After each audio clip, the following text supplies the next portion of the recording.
Indiana emerged from the WNBA expansion draft with its core rotation intact, losing only Bibby and Kristy Wallace, while retaining Caitlin Clark, Aaliyah Boston, Kelsey Mitchell, Lexi Hull, and Sophie Cunningham. For a franchise widely expected to absorb significant losses, the outcome was, by any reasonable measure, the best-case scenario. The mechanics of the draft were straightforward. Each existing team could protect 5 players. Everyone left unprotected was eligible for selection by the Portland Fire and the Toronto Tempo, the 2 incoming expansion franchises. Indiana's roster, built around the most watched player in the league, was a natural target. The assumption going in was that the Fever would lose meaningful contributors. That assumption did not hold. The Fever's protected selections were Clark, Boston, Mitchell, and Hull. That accounted for 4 of the 5 available slots. The 5th was left open, and rather than use it on Sophie Cunningham, the front office made the decision to leave her exposed. The logic behind that choice was grounded in the specific rules governing expansion selections. Portland and Toronto were each permitted to select only 1 unrestricted free agent. Cunningham, as an unrestricted free agent, fell into that category. Any expansion team that selected her would have been obligated to offer a contract substantial enough to prevent her from simply declining and signing elsewhere. For a franchise in its first year of operation, allocating a significant portion of its salary cap to a single veteran player, one whose fit within a new system was unproven, carried considerable risk. Indiana's front office concluded that neither expansion team would accept that exposure when younger. Contract-controlled players were available at lower cost. The calculation proved accurate. Cunningham went unselected. She remains in Indianapolis. The 2 players Indiana did lose tell their own story. Bibby was taken 11th overall by Portland. Prior to a knee injury, Bibby had been a reliable contributor in Indiana's frontcourt rotation, physically tough, dependable on the boards, and capable of stretching defenses. But she was entering 2026 on an uncertain recovery timeline. For a team with championship expectations, carrying a player through rehabilitation while roster spots remain limited is a difficult equation. Portland's selection resolved it. Bibby moves to an expansion roster where she can recover without the pressure of an immediate title window, and Indiana clears the spot without having to make that call internally. Wallace's situation was different in kind. She had not played in 2025. Her contract had been suspended, meaning she occupied a cap hold on Indiana's books without contributing minutes, rotational depth, or anything of practical value to the team. Toronto selecting her 22nd overall effectively removed a financial obligation that had been sitting dormant. The Fever did not lose a contributor, they lost a line item. Taken together, the 2 departures cost Indiana a recovering forward with an uncertain return date and a player who had been absent from the court for an entire season. In exchange, the franchise cleared salary commitments and emerged with every active, healthy, rotation-level contributor still under contract. The cap implications are not cosmetic. The space freed by Wallace's removal, combined with the roster flexibility gained through Bibby's departure, positions Indiana as an active participant in the free agency period preceding the 2026 season. The Fever now have the financial structure to add a piece, rather than simply manage what they already have. That distinction matters for a team that views itself as a title contender, not a rebuilding program. Caitlin Clark's presence shapes everything around it. She is the draw for free agents, the variable that elevates every player sharing the floor, and the reason Indiana's front office operates with a sense of urgency that most franchises cannot replicate. Kelsey Mitchell, identified by Clark as a priority to retain, remained protected throughout the process. The Clark-Mitchell backcourt, one of the more dangerous offensive combinations in the league, is intact. Aaliyah Boston continues to anchor the front court. Her ability to function as a playmaking center, a pick-and-roll partner, and a defensive anchor makes her irreplaceable within Indiana's system. Lexi Hull, retained as the 4th protected player, brings the perimeter defense and competitive consistency that championship-level teams require from their supporting cast. The bench and rotation depth now look different, but the foundation does not. Indiana enters April 13th, the date of the WNBA draft, with a clearer picture of what it needs than most teams carry into that process. The core is set, the gaps are identifiable, the resources to address them exist. Elsewhere, the expansion draft reshaped other rosters more significantly. Marina Mabre was selected by Toronto, adding a proven scorer to an expansion roster that will need offensive production immediately. The broader distribution of talent across two new franchises will deepen league competition over time, which is the stated purpose of expansion. But depth across the league does not diminish Indiana's position. A team with an established system, a defined hierarchy, and an intact starting five is better positioned to absorb league-wide parity than one still determining its identity. The expansion draft was constructed in part to prevent the concentration of talent in a small number of franchises. Indiana's result does not contradict that goal so much as reveal the limits of what the draft mechanism can accomplish when a front office understands the rules precisely and executes against them without error. The Fever did not benefit from luck or favorable circumstances. They identified the constraints on Portland and Toronto's decision-making, structured their protection list accordingly, and accepted the risk that came with leaving Cunningham exposed. That risk did not materialize. Cunningham stays. The locker room dynamic that Clark has spoken about publicly, the cohesion, the accountability, the competitive culture remains undisturbed. The expansion draft concluded, and Indiana is in a stronger financial position than it entered. With the same players on the floor, the 2026 season has not begun. Rosters will continue to shift through free agency and the draft, but as of this moment, Indiana has navigated the most structurally disruptive event of the offseason and come through it with its core personnel, its cap flexibility, and its front office credibility intact. The draft is now settled. What comes next is where Indiana's offseason story gets more consequential. April 13th is the WNBA draft. For most teams, the draft is an opportunity to add young talent and begin a development process that might pay dividends 2 or 3 years down the line. For Indiana, it is something more immediate. The Fever are not drafting for the future. They are drafting for 2026.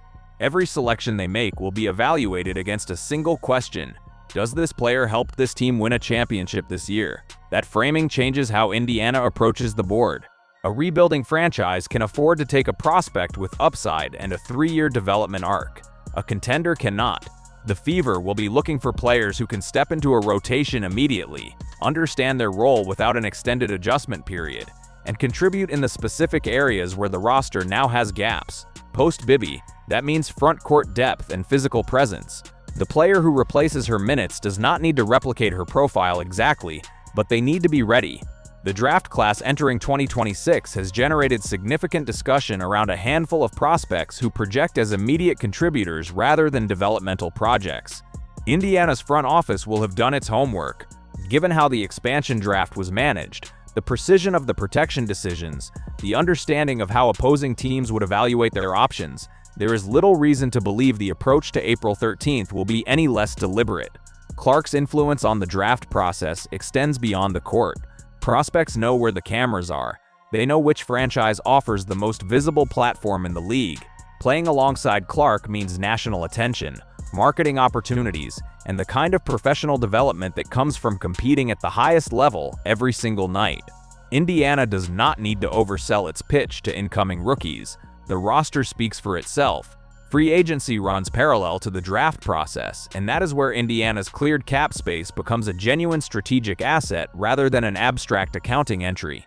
The players available in free agency this cycle include veterans with playoff experience, former starters looking to compete for a title, and role players who have spent years developing specific skills that fit neatly into contending rotations. Indiana can now pursue those players from a position of financial flexibility. The question for the front office is not whether to spend the available space, but where. Bibby's departure created a need for front court physicality. That can be addressed through the draft or through free agency, but the answer needs to be in place before training camp. A championship contender cannot enter the season with a known gap in its rotation and expect to paper over it once the games begin. Mitchell's role in all of this deserves specific attention. She is, by any objective measure, one of the 10 best players in the WNBA.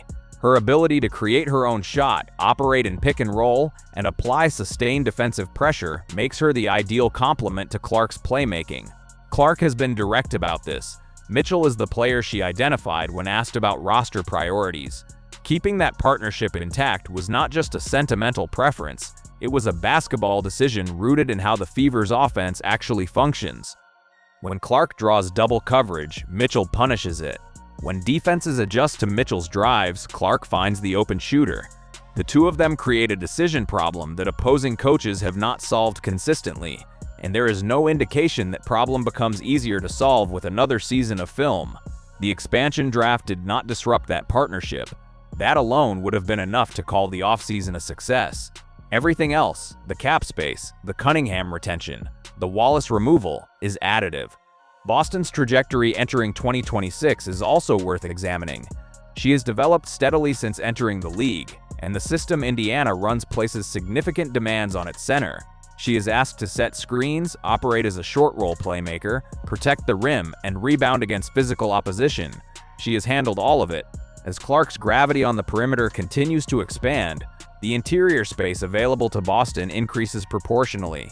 The two players make each other better in ways that are visible on the stat sheet, and more apparent still when you watch how defenses choose to allocate their attention. Hull's retention was quieter than the others, but no less important. She brings something to Indiana's culture that statistics do not fully capture: defensive intensity, competitive consistency, and the willingness to accept a defined role without friction. Those qualities are harder to find in free agency than points per game. Championship teams are built around stars, but they are sustained by players like Hull who perform their function reliably and do not require the rotation to be reorganized around their limitations. Cunningham's presence operates on a similar register. She is not a player whose contributions show up in the box score with regularity. What she provides is harder to quantify but no less real. She sets the physical and competitive tone in practice. She communicates on defense. She holds teammates accountable in the ways that veteran players do, outside the view of cameras and apart from any formal leadership structure. Clark has spoken about the locker room environment at Indiana with genuine appreciation. Cunningham is part of the reason that environment exists the way it does. The league's response to Indiana's expansion draft outcome has been muted in some quarters and pointed in others. Opposing front offices understand what happened. A team that was expected to absorb damage emerged with its competitive core intact, its financial position improved, and a clear path to the trade deadline and free agency period. That is not a small development. That is a franchise that managed a structurally disadvantageous situation and converted it into an advantage. Portland and Toronto will be competitive over time. Expansion teams with good management and patient ownership tend to find their footing within a few years. But in 2026, both franchises are in the business of establishing identity and developing talent. Indiana is in the business of winning a championship. Those are fundamentally different operations, and the expansion draft did not change that distinction. If anything, it clarified it. The broader competitive landscape heading into 2026 has shifted. Teams that lost significant contributors to the expansion draft are now recalibrating. Rosters that looked settled 6 months ago look different today. Coaching staffs are adjusting to new personnel. Chemistry is being rebuilt. Indiana is not doing any of that. The Fever are running back a version of last year's roster that is, in several respects, better structured for a title run than what existed 12 months ago. That structural improvement is the understated conclusion of this entire offseason sequence. Indiana did not make a blockbuster trade. They did not sign a marquee free agent. They did not make a dramatic move that dominated news cycles for a week. They managed a complicated process with discipline, kept what mattered, shed what didn't, and positioned themselves to add from a place of strength rather than necessity. When the 2026 season tips off, Indiana will be the team every other franchise has circled on its calendar. Not because of what they did in free agency or what they drafted in April, but because of what they already have, and what the expansion draft confirmed they were going to keep.